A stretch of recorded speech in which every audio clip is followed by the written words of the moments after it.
वरहमतुल्लाहि वबरकातुहू। उम्मीद है तमाम दोस्त सब खैरियत से होंगे। जैसा कि आपको मालूम है कि हमने अपनी पिछली शॉर्ट वीडियो में हेयर से एविडेंस को डिस्कस किया था।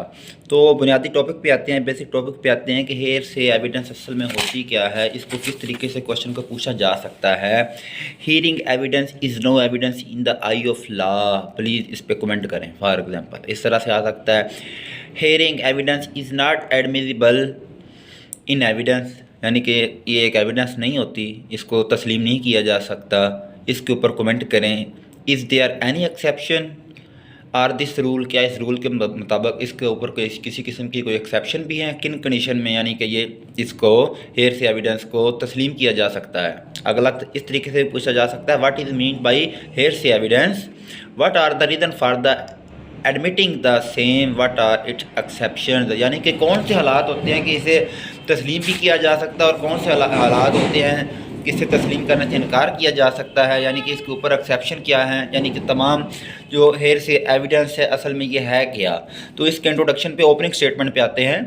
द कानून शहादत article 71 of QSO 1984 provides that the oral evidence must be direct and it is opposed to hearsay. जो ओरल एविडेंस होती है that is called must be direct होती है, ओरल ज़ुबानी होती है, और जो ज़ुबानी एविडेंस होती है दैट इज़ कॉल्ड वो सुनी सुनाई होती है। अक्सर the term hearsay is used with the reference to what is done or written as well as to what is spoken and in legal sense it means whatever a person declares on information given by someone else. इसका मतलब होता है कि कोई भी शख्स किसी के बारे में भी कोई भी चीज़ मालूमात फ्राहम करता है हेयर से, यानी सुनी सुनाई बात। वो चीज़ गलत भी होती है, वो चीज़ सच्चाई पर मबनी भी हो सकती है, वो चीज़ गलत भी हो सकती है, और इसीलिए इसको वीक एविडेंस कहा जाता है। कि जो हेयर से एविडेंस होती है, जो सुनी सुनाई बात होती है, जो अपनी आंखों से देखी नहीं होती, अपने कानों से सुनी नहीं होती, that is not a valid evidence.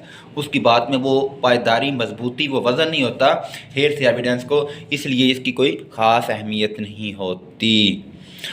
The derivatives are second hand proofs are not receivable as evidence but law also recognise certain exception to this rule. यानी कि हकीकत में देखा जाए तो इसकी कोई अहमियत नहीं है, लेकिन जो कानून है वो इस बात को भी कहता है कि जहाँ पे किसी किस्म की कोई डायरेक्ट एविडेंस ना मिल रही हो, कोई सबूत ना मिल रहा हो, तो फिर हेयर से एविडेंस को मद्देनज़र रखते हुए अगर उसमें कोई वाज़ह चीज़ नज़र आ रही हो, कोई सच्चाई पर मबनी बात आ रही हो, तो फिर एक्सेप्शन के तौर पे उसको एडमिसिबल किया जा सकता है, एडमिट किया जा सकता है, उसकी बाकायदा एक वैल्यू हो सकती है।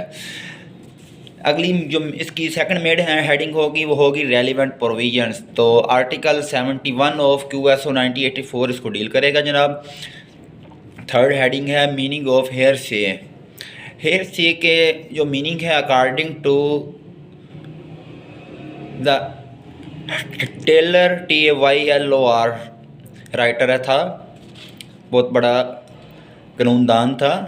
Hearsay is use to indicate, यानी कि ये इशारा देती है, दैट एविडेंस, उस एविडेंस का which does not derive its value from the credit given to the witness himself but which results also in part on the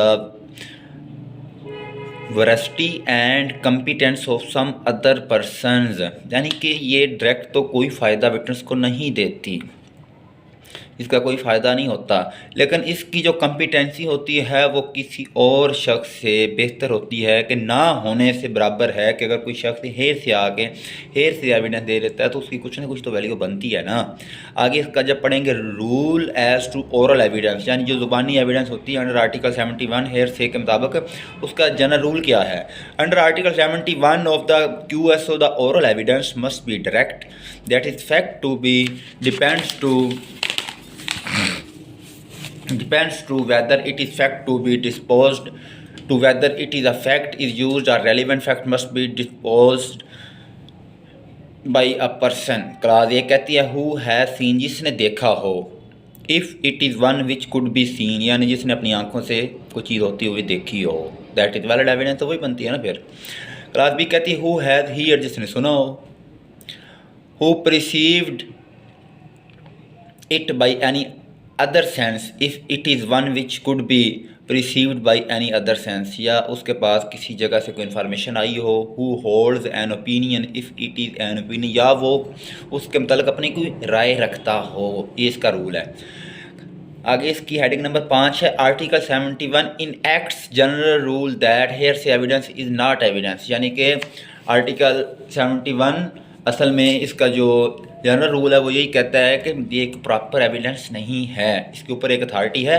direct evidence alone is admissible under article 71 QSO whereas indirect evidence is not admissible, यानी कि यहाँ पे indirect evidence admissible काबिल कबूल नहीं हो रही, अदालत उसे रिजेक्ट कर रही है, तो तब जाके आप इस हेयर से एविडेंस को पुट कर सकते हैं। और इसका ये अथॉरिटी आई थी 1996 में, PCR LJ पेज नंबर 1076। आगे अगली मेन हेडिंग आ जाती है जनाब हमारी, admissibility of the hearsay evidence in evidence exception to the general rule. इसकी एडमिसिबिलिटी क्या है, इसकी एक्सेप्शन का जनरल रूल क्या है, तो उसके कुछ पॉइंट हैं। क्लास 1 जो है उसकी वो ये कहती है, opinion of expert expressed in treatises. कौन कौन से ओपिनियन हैं? The opinion of an expert expressed in any treatise commonly offend for sale and the grounds on the which each opinion are held made by proved by the production of such it is author that फलां फलां फलां। Class 1 is deed, कोई deed तैयार की हो। Cannot be found, कोई चीज़ ना मिल रही हो। Has become incapable of giving evidence, जहाँ पे कोई एविडेंस, जहाँ प्रॉपर एविडेंस ना मिल रही हो। Cannot be called as a witness without an amount of delay or expense with the court regard as unreasonable, यानी यहाँ पे कोर्ट मुतमिन ना हो रही हो। क्लास 2 कहती है, appointment of the witnesses by way of शहादा अल शहादा। A party shall have the right to produce shahada al shahada by which a witness can appoint 2 witnesses to depose of his behalf if the witness is the dead, cannot be found, has become incapable of giving evidence, his attendance cannot be produced without an amount of delay of expense which the court regard unreasonable, यानी या कोई बंदा मर गया है, कोई बंदा मिल नहीं रहा, या कोई बंदा इस काबिल नहीं है कोई एविडेंस दे सकता हो, तब इसकी वैल्यू हेयर से एविडेंस की होती है। नंबर 3 इसकी क्लास है, hearsay evidence of general repute in proceeding under section 110 CRPC 1898। Evidence of general repute though hearsay is admissible in security proceeding under section 110 CRPC, यानी security proceeding को मद्देनजर रखते हुए जो हेयर से evidence है वो CRPC सेक्शन 110 के मुताबिक एडमिसिबल है, काबिल कबूल है। इसकी नेक्स्ट हेडिंग है, admission and confession. Admission and confession आपको बताया 2 मुख्तलिफ चीज़ें हैं, लेकिन मिलती जुलती हैं। Are the statement which are against the interest of its maker and these are accepted in the evidence, यानी एडमिशन एंड कन्फेशन के दौरान जो हेयर से एविडेंस होगी उसको एडमिशन भी किया जाएगा, एक्सेप्ट भी किया जा सकता है, यानी और कोई शख्स अगर कन्फेस कर रहा है, तस्लीम कर रहा है, तो उसको समझा भी जाएगा। आगे अगला इसकी 5वां पॉइंट है, statement by persons who can not be called is witness under article 46। किन शख्स को, किन अशखास को एज ए विटनेस के तौर पे नहीं पेश किया जा सकता। अ डेड पर्सन, जो फोत हो गया। कैन नॉट बी फाउंड, जो मिल नहीं रहा। Has become incapable for giving evidence, या वो इस काबिल नहीं है, बीमार है, मजूर है, वो अदालत में आके गवाही नहीं दे सकता। तो आगे जनाब अगला इसका हेडिंग है, heading number 6, statement made by witness in judicial proceeding under article 47। Article 47 के तहत जो जुडिशियल प्रोसीडिंग के दरमियान स्टेटमेंट होती है उसकी क्या अहमियत होती है। Evidence given by a witness, कोई भी witness in a judicial proceeding में आर बिफोर एनी पर्सन, या किसी भी शख्स के सामने ऑथोराइज्ड बाय लॉ, जो कि लॉ का पाबंद हो, to take it is admissible in a subsequent judicial proceeding if witness is, अगर कोई शख्स मर गया है, मिल नहीं रहा, ज़हनी तौर पे मजूर है, या उसकी मौजूदगी यानी कि वो एब्सेंस है, उसकी जो प्रेजेंस है वो अपनी जगह पे मौजूद नहीं है, तो उस सूरतों में भी अंडर आर्टिकल 47 के तहत हेयर से एविडेंस की वैल्यू को समझा जाएगा। आगे इसकी अगली मेन हेडिंग है, hearsay heading not admissible in हदूद केसेस। क्लियर सी बात है, जहाँ पे हदूद के केसेस आ जाएंगे वहाँ पे तो हेयर से सुनी सुनाई बात पे तो यकीन नहीं हो सकता। वहाँ पर जो तज़कियतुल शुहूद के ऊपर पूरे उतरते लोग होंगे उनको शामिल किया जाएगा। वहाँ पे हेयर से एविडेंस टोटली फिनिश है।